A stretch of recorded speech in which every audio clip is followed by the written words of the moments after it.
Би 1988 онд Уралын Полин дээд сургууль төгссөн. За одоогийн Уралын федеральны университет болон Уралын холбооны их сургууль болж өргөгдсөн байгаа.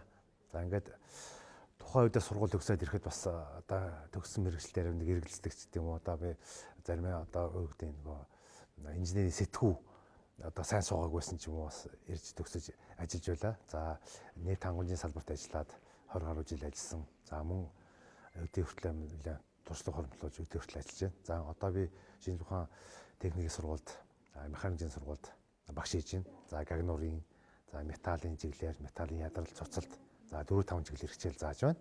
За мөн шинжлэх ухаан техникийн сургуулийн электрийн зөвлөх хийж байна. За хөрөлд Оросын холбооны их сургуульд одоо оюутан суралцуулах, за хамтарч ажиллах Оросын холбооны ихтэй сургуулиудтай хамтарч ажиллах ийм ажлыг хавсарч байна. За ер нь би Оросын холбооны улстай инженер техникийн мэргэжил эзэмсээ одоо хүртэл баярлж явдаг, бахархаж явдаг. За та бүхэн мэдж байгаа Оросын холбооны улс зөвхөн өөртөө биш, дэлхийн нийт бол техникээр ноёлдог.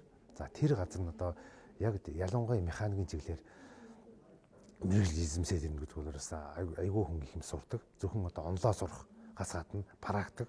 За та бүхэн мэдж байгаа Урал гэдэг маань одоо хуучин Севрлас гэж байсан.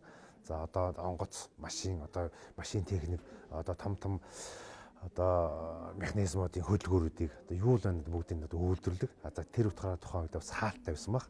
Одоо бол олон улсын сайхан бүх юм нээлттэй батсан нээлттэй онлоо сурна. Яг тэр одоо машин үйлдвэрлэж байгаа одоо Урал одоо уулуурхан том машин механизм үйлдвэрлэж байгаа тэр үйлдвэрлэж байгаа газар нь очиж практика хийгээд за тэгээд дээр нь суралцаад за мэргэжил эзэмсээд ингэж ирдэг. Аюулгүй даваа талтай.